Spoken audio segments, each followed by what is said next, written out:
The rise of influencer culture ने हमारी society का इतना बेड़ा गर्क किया है, और ख़ास तौर पे आम लोग जो हैं, वो आपके मेरे जैसे जो लोग हैं, उनको एक ऐसे कंपैरिजन के अंदर डाल दिया है कि हम लोगों के पास सारा कुछ होता है, सब कुछ होने के बावजूद भी हम अपने आप को समझते हैं कि हमारे पास कुछ नहीं है, हम ब्लेस्ड नहीं हैं। अब हुआ क्या है कि ये जो टिकटॉक, इंस्टाग्राम या जो यूट्यूब है, they have turned ordinary people into celebrities. उन्होंने कन्वर्ट कर दिया है जो ऑर्डिनरी लोग थे, आपके मेरे जैसे जो लोग थे, जिन्होंने सिंपली मोबाइल पकड़ा, कैमरा उन्होंने घुमाया, अपनी फैमिली दिखाई और अपनी बीवियां दिखाई, और वो ऑर्डिनरी लोग थे, बिल्कुल आम से लोग। मतलब कोई इन लोगों का, अगर आप मैरिट की बात कर लें तो इन लोगों की कोई क्वालिफिकेशन नहीं थी, इन लोगों का कोई इतना स्ट्रॉन्ग बैकग्राउंड नहीं था। सिर्फ क्या था कि मोबाइल उठाया और कुछ इन्होंने हरकतें की, और सोशल मीडिया ने ये जो कल्चर था, इसको ऑर्डिनरी लोगों को इन्होंने इतना वीआईपी बना दिया है, इनको सेलिब्रिटीज बना दिया, बल्कि मोर देन ए सेलिब्रिटी बना दिया है। और इतना ज्यादा कि अब ये लोग थ्रेटनिंग बनते जा रहे हैं उन लोगों के लिए जो टीवी आर्टिस्ट हैं या ड्रामा आर्टिस्ट हैं। अभी रिसेंटली इसकी मैं आपको एक एग्जांपल देता हूँ। इसकी एग्जांपल है हमारे सामने कि एक इंटरव्यू किया जाता है जैसे रजब भट्ट का, तो उसके अंदर एक वैसी जनरल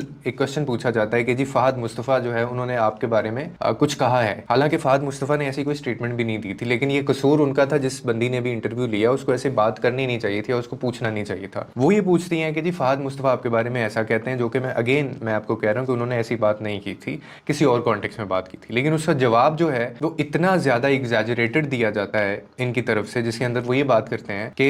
वो भी तो अपने शो के अंदर जो कहते हैं कि मुझे आंटियां चाहिए, मुझे ये चाहिए, मुझे वो चाहिए, तो वो अपने शो जाके पहले देखें और उसके ऊपर एक प्रॉपर जो है वो जस्टिफिकेशन दी जाती है। अब ये जो कंपैरिजन किया जा रहा है ना, मेरे ख्याल में ये कंपैरिजन अगर आप मुझसे पूछें तो ये बहुत फजूल सा कंपैरिजन है। क्यों? क्योंकि जो एक टीवी के अंदर या टीवी आर्टिस्ट है, जो ड्रामा आर्टिस्ट है, जो मूवीज के अंदर काम कर रहा है, जैसे हमारे एक्टर्स या एक्ट्रेसेस हैं, तो उनका कंपैरिजन यूट्यूबर्स के साथ करना ये बहुत बड़ी एक बेवकूफ़ी है, और ये बड़ा अनफेयर सा एक कंपैरिजन है। मेरे ख्याल में ये नहीं होना चाहिए, क्योंकि वो अपनी जगह पे, वो प्रोफेशन है उनका, वो अपने एक प्रोफेशन को लेके चल रहे हैं। लेकिन ये जो यूट्यूबर्स हैं, जो कि फैमिली व्लॉगिंग कुछ लोग करते हैं, और इसके अलावा जो है वो 10-15 फैमिलीज और स्टार्ट हो गई हैं, इनका काम बिल्कुल कुछ और है, इनका कोई टैलेंट नहीं है उसके अंदर। ठीक है, आप हो सकता है इसको टैलेंट कहते हो, आप हो सकता है इसको मेहनत कहते हो, लेकिन मैं ये समझता हूँ कि इनमें इनका कोई टैलेंट नहीं है। टैलेंट इज बेसिकली समथिंग जो आपकी कैपेबिलिटीज को शोकेस करता है। ठीक है, अब आप अगर अपनी बीवी दिखा रहे हैं, आप अगर अपने घर वालों को दिखा रहे हैं, आप अगर अपने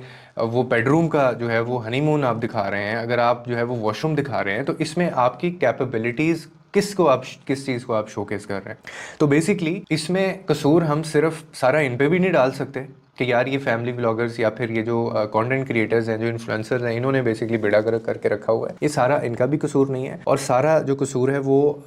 हम लोगों का भी नहीं है। जैसे हम कहते हैं कि हम लोग इनको देखते हैं, अब चीज़ ही रिकमेंडेशंस में अगर वो आ रही है, आप टीवी लगाते हैं, आपके सामने वो चीज़ें आ जाती हैं। अब आप जिसने इनको फॉलो भी नहीं किया होता, उनकी रिकमेंडेशंस और उनकी सजेशन के अंदर भी ये लोग आ रहे होते हैं। तो इसका एक खास जो चंक है ना, जो रिस्पॉन्सिबिलिटी है, वो जाती है सोशल मीडिया को, कि जब ये इंस्टाग्राम आ गया और इंस्टाग्राम के ऊपर जो है वो इतनी घटिया कंटेंट अपलोड होना शुरू हो गया, फिर टिकटॉक आ गया, फिर टिकटॉक लाइव आ गया, फिर यूट्यूब आ गया, और यूट्यूब के ऊपर फिर ये फैमिली व्लॉगिंग का जो है चक्कर आ गया। तो ये बेसिकली इन सोशल मीडिया प्लेटफॉर्म्स का भी एक उसमें कसूर है। हाँ, हम लोग उसको अच्छा भी इस्तेमाल करते हैं, गलत इस्तेमाल करते हैं, लेकिन पाकिस्तान में ऐसा बहुत कम होता है कि कोई बंदा उससे बेनिफिट ले रहा हो।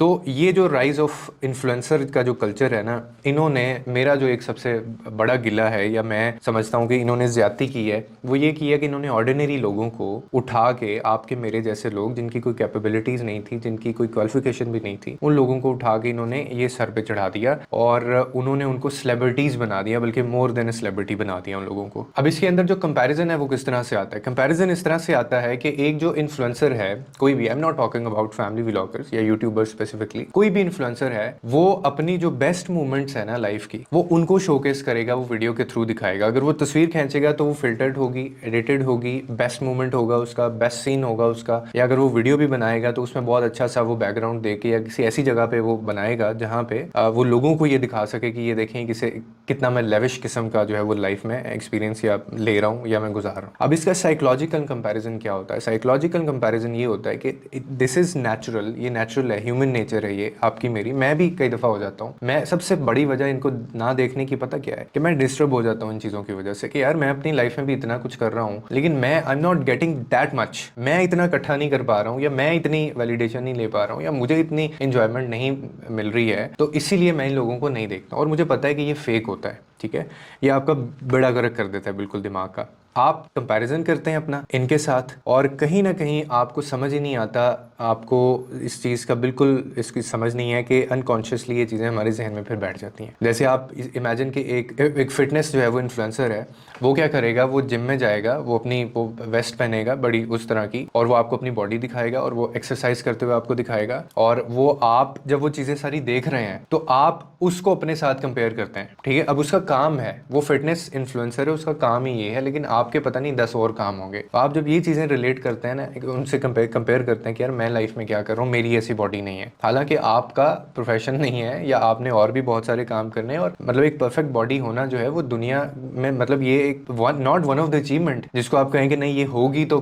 कोई इंसान कामयाब हो सकेगा या कोई इंसान जो है वो उतना खुश हो सकता है। लेकिन वो जो इन्फ्लुएंसर है वो आपको यही बता रहा है, वो आपको यही दिखा रहा है कि इसके अलावा तुम्हारी जिंदगी बेकार है। अब इसी तरह एक अगर 25 साल का लड़का है और वो ऑनलाइन बैठा हुआ है, ठीक है, और वो अपनी लाइफ की जो उसकी करंट प्रोग्रेस है या करियर की उसकी प्रोग्रेस है वो कंपेयर कर रहा है एक ऐसे पीयर की प्रोफाइल के साथ जिसने अपने लिंक्डइन के ऊपर लिखा हुआ है कि सीईओ लिखा हुआ है उसने, किसी भी कंपनी का वो सीईओ है। अब आपको तो नहीं पता कि वो सीईओ है या नहीं है, लेकिन आप जब देख रहे हैं उसको, कंपेयर कर रहे हैं अपनी लाइफ को, तो आप अनकॉन्शियसली ना चाहते हुए भी यू आर गेटिंग डिसअपॉइंटेड, आप डिसअपॉइंटेड हो रहे हैं और आप ये सोच रहे हैं कि यार मैं अपनी लाइफ में कहाँ पे खड़ा हूँ, मतलब मेरी इतनी स्लो प्रोग्रेस है, मैं 25 साल का हो के मैं अभी कोई मेरे पास पोजीशन भी नहीं है, और ये जो बंदा है ये एक कंपनी का सीईओ है। तो ये जो है ना आपके दिमाग के ऊपर, आपकी सोच के ऊपर जो है वो ऐसे बेकार से जो इंप्रेशन छोड़ देता है कि बाद में आप वो प्रोफाइल देखना बंद भी कर देते हैं। आपने सोशल मीडिया भी बंद कर दिया, लेकिन रात को आपको नींद ही नहीं आ रही। अब अगले दिन उठे आप खुश ही नहीं है, आपके पास जो कुछ था आपको नजर ही नहीं आ रहा है। क्यों? क्योंकि आप यू नॉट पेइंग अटेंशन, आप उसके ऊपर टेंशन देने की बजाय आपकी सुई वहीं अड़ी हुई है, वो जो लिंक्डइन वाले भाई साहब हैं जिन्होंने अपने प्रोफाइल के ऊपर सीईओ लिखा हुआ है। सो ये करता है इन्फ्लुएंसर का जो ये राइजिंग कल्चर है ना, ये हमारा इस तरह से बेड़ा गर्क कर रहा है। और इसी तरह अगर कोई ट्रैवल जो है वो इन्फ्लुएंसर है, बहुत सारे लोग हैं वो ट्रैवल करते हैं तो उनकी वो वीडियोस बनाते हैं। अब जब आप उसकी वीडियो देखेंगे और वो एक किसी वोकेशन पे गया हुआ है और वो बड़ा लग्जरी रिजॉर्ट आपको दिखा रहा है, वहाँ पे तरह तरह के वो खाने खा रहा है, एंजॉय कर रहा है, अपनी स्नैप्स ले रहा है, वीडियोस बना रहा है, एडवेंचर कर रहा है अपनी लाइफ के अंदर। आप बैठे हुए हैं जॉब के ऊपर, या आप घर की किसी परेशानी में बैठे हुए हैं, या आप एक स्टूडेंट हैं, या फिर कहीं भी आप कंपनी में किसी उसमें इदारे के अंदर आप काम करते हैं। अब क्योंकि आप काम कर रहे हैं, आप स्ट्रगल कर रहे हैं लाइफ के अंदर, तो आप अपने आप को जब कंपेयर करेंगे कि यार ये बंदा तो वेकेशन के ऊपर है और वो अपना रिसोर्ट के अंदर एंजॉय कर रहा है, तो लग्जरी जो है वो उसके पास हर चीज़ है, क्योंकि वो तो उसका प्रोफेशन है, वो करता ही ये है तो वो पैसे कमाता है। लेकिन हम क्या करते हैं, अब आप वो वीडियो नहीं भी देखेंगे लेकिन आपके दिमाग के ऊपर उसने चीज़ ने एक इंप्रेशन छोड़ देना है, और उसके बाद आप यही सोचते रहेंगे, and that's how you get disappointed. और फिर आपको समझ नहीं आती यार कि मैं खुश क्यों नहीं हूँ। कई दफ़ा ऐसा होता है ना हमारे साथ लाइफ में कि हमें समझ भी नहीं आ रही होती, हमें रीज़न भी पता नहीं चल रही होती कि यार हम बिल्कुल खुश क्यों नहीं है। वो इसी वजह से होता है कि जब हम जो ग्रैटिट्यूड का जो मैजिक है ना, द मैजिक ऑफ ग्रैटिट्यूड, हम उसको भूल जाते हैं। यानी जो कुछ आपके पास है उसको छोड़ के, उसको बिना देखे दूसरों की ज़िंदगी को देखना, उनके साथ अपनी लाइफ को कंपेयर करना और उन चीज़ों के ऊपर गौर व फिक्र करना शुरू कर देना जो आपके पास नहीं है। तो ये फिर आपकी लाइफ का जो है ना वो बैलेंस ख़राब करती हैं, और फिर आप खुश नहीं होते हैं। और इंसान जब खुश नहीं होता है तो वो एक हेल्दी लाइफ जो है वो एक्सपीरियंस ही नहीं कर पा रहा होता।